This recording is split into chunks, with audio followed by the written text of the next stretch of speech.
Hello everyone, and today I like to show you a very interesting chess game by Wilhelm Steinitz. It was interesting because his opponent was a very important person.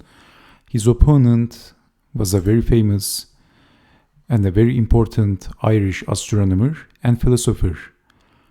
So, in 1878, William Henry Stanley Monck, which is his full name, he was appointed as professor of moral philosophy, and he remained in that position until 1892. On 28 August 1892, he became the first person to measure starlight electrically. So he was very important. He made important contributions for the civilization of the mankind. And he also wrote several works about logic, metaphysics, and astronomy. And he was the author of a collection of articles in popular astronomy. He was also a founding member of the British Astronomical Association, on whose body he served. So anyway, these are some of the informations about the opponent of Wilhelm Steinitz, William Henry Stanley Monck.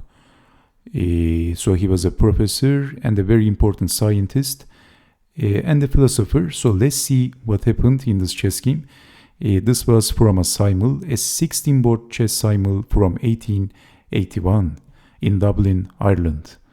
So Wilhelm Steinitz starts the game with e4, e5, knight to f3, knight to c6, and bishop to c4, and we have the Italian game. Bishop to c5, and maybe the Evans Gambit is accepted, but Steinitz castled. Knight to f6, and then d4. And this move is known as the Deutz Gambit, which is pretty rare and interesting. So bishop takes on d4, which is one of the most played moves. And then simply capturing the bishop, knight takes on d4, so accepting the sacrifice, and black is a pawn up. But white has the activity, pushing the pawn and f4. So threatening to take the pawn and also attacking the knight. The two knights are going to be under attack. So d6. And knight to c3 by Wilhelm Steinitz, c6, so still Wilhelm Steinitz is a pawn down, bishop to e3, so maybe attacking the knight, but then b5, attacking the bishop, and defending the bishop, bishop to d3, and there is more defense on the e-pawn. And after this move, actually b5 was a very strong move by William Monck, the famous scientist. And in this position, he played knight to g4, a very tempting move. It is white to move. What would you do in this position? Well, if you said something like, I would retreat the bishop to d2, actually you're right. That would be a pretty decent move. But in this position, this is what Wilhelm Steinitz played. He played bishop takes on d4. Actually, in this position, retreating the bishop should have been considered. I have no idea why Steinitz decided to take the knight and give up the bishop. So bishop takes on d4. E takes on d4, attacking the knight. So white has to defend the knight. After defending the knight, knight to e2, it is black to move. Well, William Monck played knight to e3, forking the queen and the rook. After queen to d2, simply capturing the rook, and black has the exchange. And also black is a pawn up, so things could not be worse for Wilhelm Steinitz actually in the beginning. This is move 14, and it looks like this is already losing for white. And it is black to move. It looks like Wilhelm Steinitz is attacking the d-pawn, and if defending the d-pawn with pushing the pawn, then bishop takes on b5 with check. So Monck played the top engine move, queen to b6, defending. And after f5, we have f6, another best move. So maybe pushing the pawn is also on the cards. So f6, and it is white to move. Queen to f4 by Wilhelm Steinitz, and targeting the d-pawn. Another top engine move by William Monck. He pushed the c-pawn c5. And with this move, he is actually defending the d-pawn with the queen. And in this position, he is also threatening to push the pawn and trapping the bishop. So it is white to move. What would you do in this position? Well, Wilhelm Steinitz played queen to g4. An amateur might think to defend his bishop like this, knight to g3, but I have to tell you that after pushing the c-pawn, which is again for the third time the top engine move by Wilhelm Monck, actually he's winning in this position, and the computer chess engine gives black something like plus a minus 2 points advantage. So white is losing, and in this position Steinitz played queen to g4. This is what happened. But if something like knight to g3, it is black to move and win. The move is very simple, c4. And after defending the bishop, pushing the pawn with check. After moving the king, capturing the bishop. And this is just simply all over for white.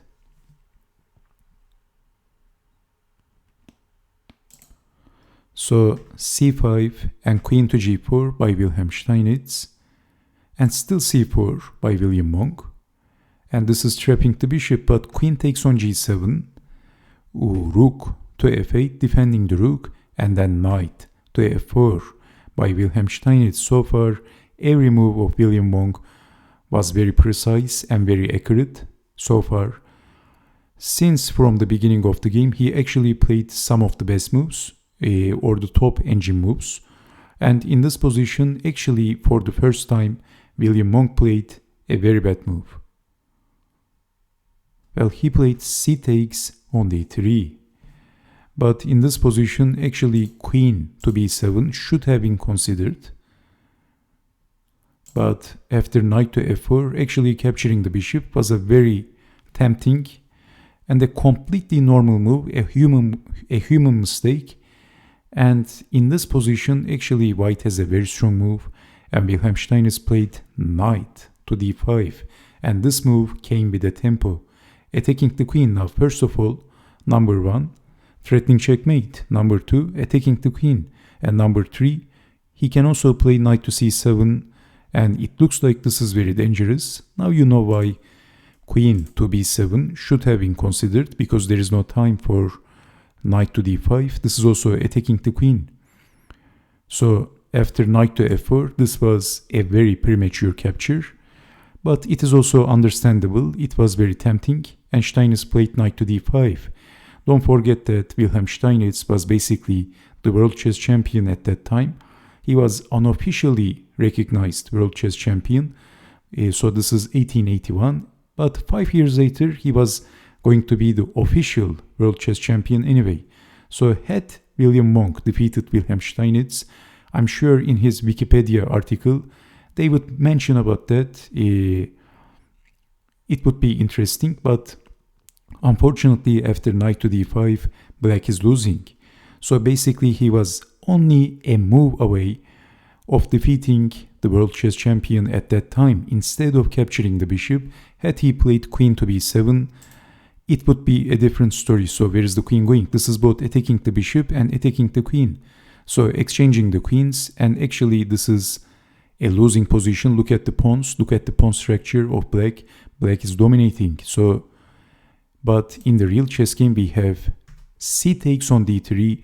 This harmless looking move is a fatal mistake, and Steinitz is attacking the queen, threatening checkmate, and targeting on c7. So queen to b7, what else?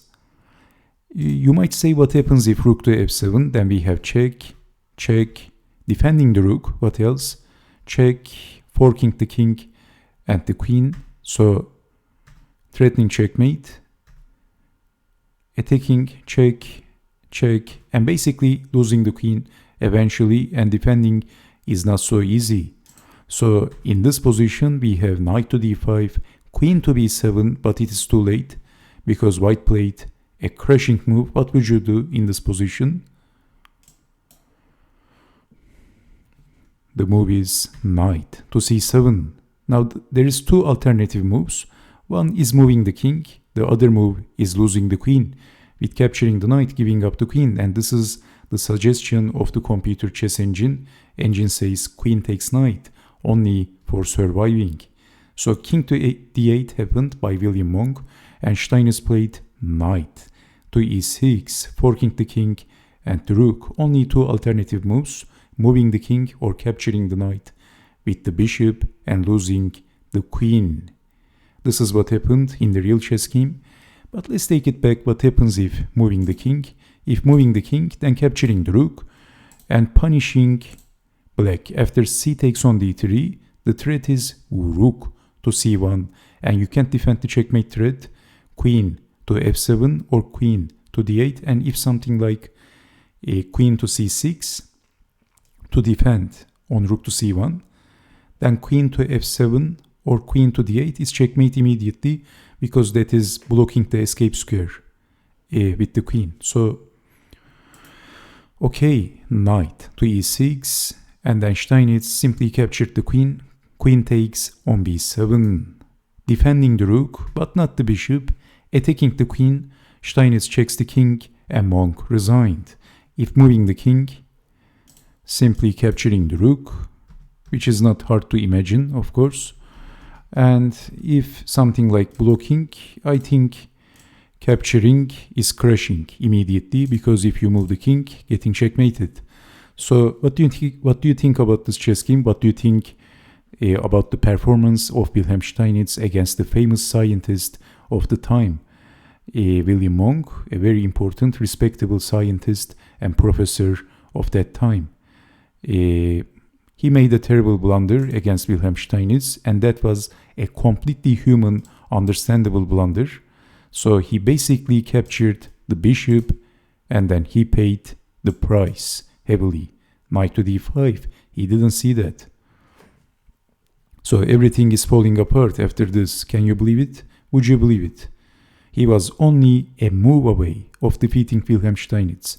Instead of capturing the bishop, a prophylactic move, queen to b7, and white is lost.